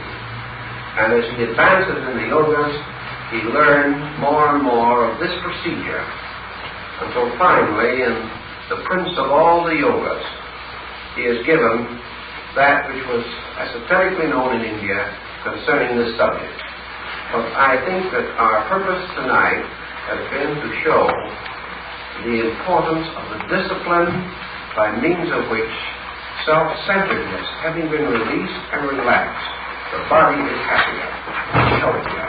But this is a symbol of the final achievement of consciousness toward which all human beings are striving. So, my time's up. To their proper and normal uses. The normal body becomes a good and useful instrument for the attainment of other things. As such, it must be and should be maintained by the person who wishes to go further in philosophical discipline. And because the body is governed to the average person, because its requirements are inconvenient to him, because it would rest when he would not rest, because it requires a certain patience which he finds difficult in developing. The body presents a magnificent problem of discipline. Now we have the same kind of thing, at least quite a parallel case, in the blessings bestowed by the small child in the family. Children can be a tremendous cause of irritation, nervousness, exhaustion, despair, fear, doubt, worry, fatigue, everything you can think of. And yet, the family as a unit is one of the world's greatest instruments of discipline. It gives the individual an opportunity to grow under challenge and to administer the unknown effectively and efficiently. The body gives the same general situation. The body is the first thing with which man can work to prove that he intends to make a science out of his own living. If he cannot conquer the body, he will not conquer the universe. If he cannot bring it into some kind of a moderate, reasonable, normal pattern, he can scarcely expect that his ideas and attitudes are going to change the course of human history. The difficulty, of course, is that there is nothing less glamorous to work with than ourselves. The great glamour is when we honestly feel that we're about to change the course of other persons' lives. That's glamorous. Changing the course of our own is not glamorous.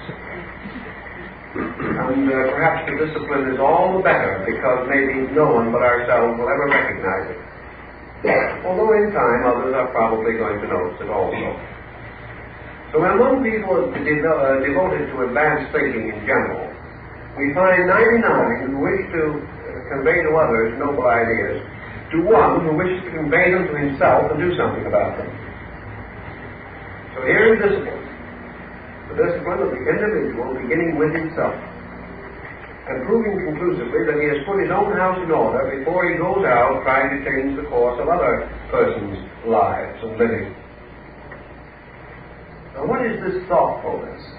Why should we be thoughtful? Well, most of our troubles come from thoughtlessness.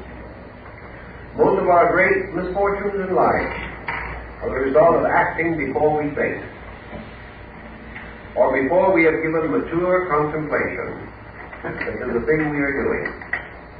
We have allowed our appetites, our emotions, our thinking, our feelings to escape us Later we bite our tongue and wish we hadn't spoken, but it's too late. We have. Perhaps we can undo the damage, perhaps we cannot. Certainly we were not self-disciplined. The body can be, and therefore should be, the symbol of our distinct and determined resolution to integrate our own resources. Now, there are many ways in which these things can be done. In India, various techniques and methods involve the individual proving, through practices in which he indulges, that he is able to do things which would normally be uncomfortable, unpleasant, and perhaps impossible, simply by the complete resolution of his own consciousness that these things. During the medieval period of European history, the world suffered from what was known as the Black Death, or the Walking Death, the bubonic plague. The bubonic plague was the result of man's complete and profound ignorance concerning sanitation. He did not realize that this difficulty was caused by rats carrying very dangerous bacteria. He did not realize that there was any relation at all between his own lack of understanding, cleanliness, sanitation, hygiene, and this curse that descended upon him. He could only assume that this plague was sent by God to punish him for his moral sins. It did not occur to him that he was being punished for his mental ignorance. Now, as this plague devastated the larger part of Europe, resulting probably in from 30 to 50 million deaths in 100 years, we can reduce this pattern slightly and bring it to bear directly upon ourselves. The average person, inadequately informed as to what constitutes the proper care of his own body, neglecting it, ignoring it, failing it on levels of hygiene and sanitation as an individual, opens himself to the corruptions of a body which has not been adequately and properly maintained. And the terrible point involved becomes that this body, sickened with toxins, without adequate thought as to its needs, gradually corrodes and corrupts not only the flesh, but the emotions and the mental nature which must function through this body. So the concept that the body has something to do with salvation cannot be overlooked. That the individual can ignore all the laws of material nature and rush to grasp the laws of spiritual nature is a false concept. Man must grow. And Hatha Yoga invites man to recognize that growth must be through effort. That the individual who wants to grow must do certain things. And that one of the things he must do is to learn to use and not abuse the body which he has received. The body which becomes either dharmic or karmic according to his uses and misuses of its natural resources. Now, that the body should be maintained in a reasonable manner is pretty obvious. So in the West, we have developed calisthenics. We have created the gymnasium. We have suggested setting up exercises and setting down exercises. We are now concerned largely with food intake, to devitalize this and the adulterated that. We are profoundly and deeply moved and worried over smog because it pollutes the air, but we constantly overlook the fact that 99 persons out of 100 do not know how to breathe.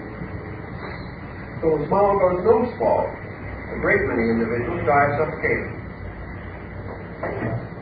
So the effect of the sound mind in the sound body is more or less the underlying concept behind the principles of Hatha Yoga. But these principles have gone afield, and now you cover almost anything from what we might term calisthenics and gymnastics in the West, all the way to psychic phenomena, spiritualism, and numerous other mysterious arts and sciences. But to come to our essential problem, in the West, we are concerned with finding a way to liberate man from his body. I don't mean necessarily to separate the one from the other. We can do that by making a slight mistake crossing the street. But the problem of the individual achieving a freedom with his body, a freedom from body, while still he inhabits it. The Greeks were well aware of the fact that the only freedom man can enjoy in a universe ruled by law is an harmonious adjustment with that law. As long as the individual does not break a law, he does not know that it exists. He lives happily ever after until he breaks the law, or thinks he does. For immediately that he goes contrary to law, the law moves and breaks him. So that, to a degree, Hatha Yoga, with its various physical and psychical implications, is an important part of religious philosophy. It is important to man's spiritual salvation that he knows how to walk, how to sit, what to eat, when to eat it, how to breathe. These things are important to him spiritually as well as physically. Now in the West, when we develop an athletic attitude, we become obsessed by it. We begin to strengthen the body, we begin to take such good care of it, that practically every resource that we have mentally and emotionally goes to taking care of the body. This does not produce this emancipation we desire. The individual simply becomes body obsessed. He begins to have his picture taken with his muscles flexed and considers that he has now become a model example of something. Now, the ideal is that the body shall become the pedestal upon which the person stands. It shall advance his cause. It shall be useful to him. And he is to have a constructive relationship with it at all times. Hatha Yoga, then, offers the problem of thoughtfulness concerning the need of the body. It causes the individual gradually to reach a point in which he instinctively, subconsciously, almost unconsciously, preserves bodily equilibrium. Now, we well realize that in India this is not the primary purpose. But there we have another problem that goes very closely into the athletic attitude of the West. We have a sort of psychic athletics over there, which cause certain phenomenal processes, certain experimentations, and peculiar particular psychic chemistries produced by the disciplines of Hatha Yoga to become supreme, which they really are not. There is our difficulty there. But with this thinking, we go to the next problem. In any subject which we wish to attain proficiency, what is required? First, aptitude. Second, discipline. Some individuals are so constituted that advancement beyond a certain point in any art or science will be extremely difficult. Others do not attain simply because they do not give the necessary continuous attention to the thing they are doing. And the problem of handling the body is one of disciplining the mind and the emotions and preserving the equilibrium of the body against the tyranny of these over parts. The body can be destroyed by the mind and emotions just as easily as it can clog them. The harmonious relationship of these elements is something greatly to be desired. Now, when we approach discipline, therefore, on a philosophic level, we are not working basically with inhibitions. We're not working with frustrations. We're working always with the channeling of things shall be done. He gradually learns, for example, to remove pain from various parts of his body. He's able to withdraw nerve sensation. He is able to go unusual periods of time without food. He's able at will to control many practices and habits that with most of us are involuntary. He can change the pace of his heart at will. He has gradually exercised a certain power over the functions of his own body, and he has learned how this is done. through a certain disciplining of breathing, through attention focused by concentration upon various parts of the body, and by carrying energy upon breath to various elements or sections or structures of his own nature. Thus he is able consciously to control nutrition, consciously to control digestion, consciously to regulate internal functions normally autonomic.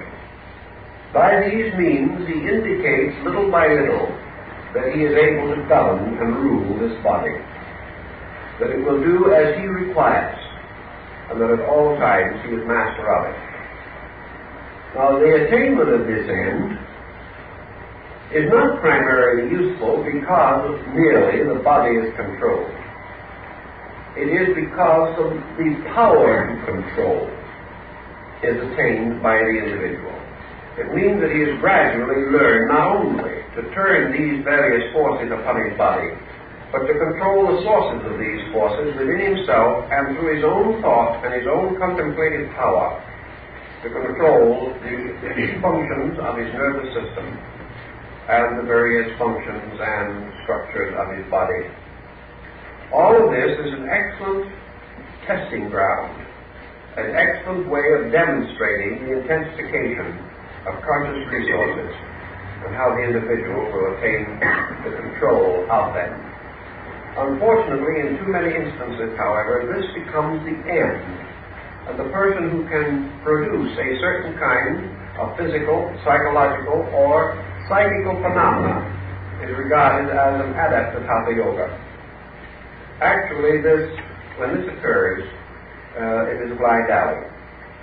It is not going to achieve the ends which we wish to achieve, namely the gradual growth of the person to his own spiritual estate.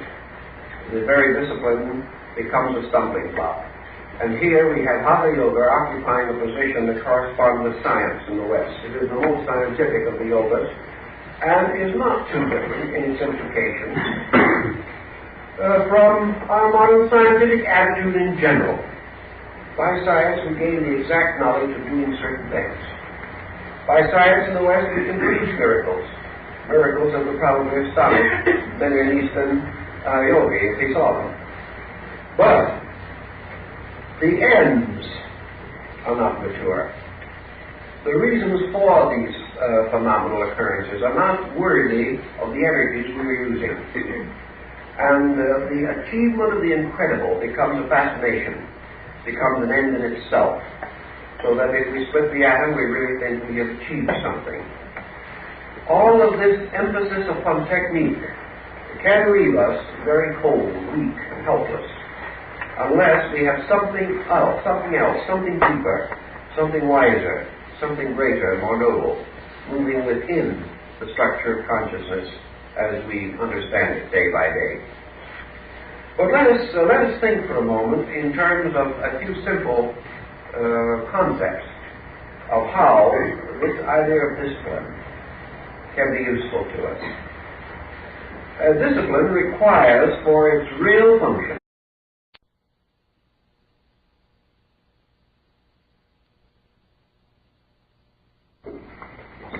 Hatha Yoga is a little difficult here in the West.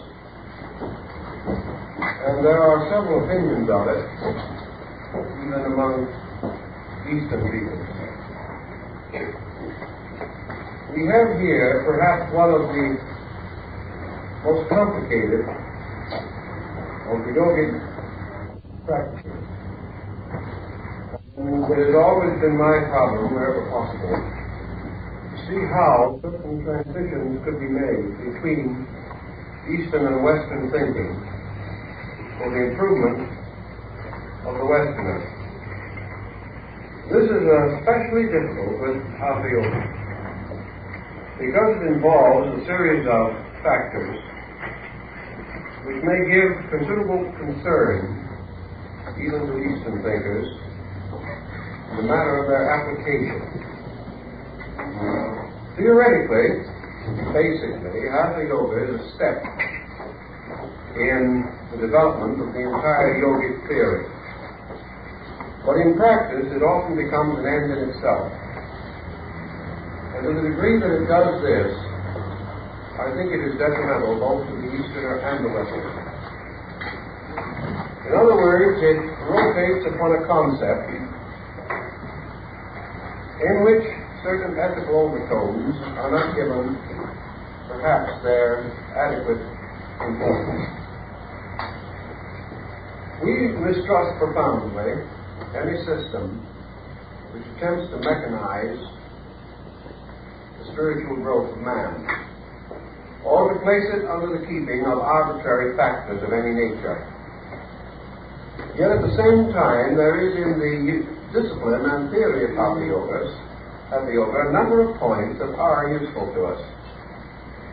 So we have to broaden the foundation a little and seek for that which we can use. And perhaps the first thing that comes to mind as important to us is the emphasis upon the relation between the person and the body. We have so long grown up in the concept that person and body are identical, that the house and the man who lives in it should be regarded as a package, as one entity. But we have lost sight of the fact that the person is more important than the body, that the person uses the body but is not the body, and for the most part, that the partnership between the person and the body is inadequate. The average individual either ignores body or becomes its servant. Either the body is comparatively unimportant to us and we live from day to day neglecting it utterly, sacrificing it to any ambition that we may have, or else we become body hypnotized and become gradually under the control of this instrument, so that actually the gratification of the body in its various departments becomes the principal purpose for living. Both of these extremes are wrong, and both of these dangers are pointed out in Hatha Yoga. Yet the solution in the Eastern school is not as happy as we would like. Therefore, let us try to understand a moment the relationship between the person and the body, or the human being and his world, for both of these have certain parallels.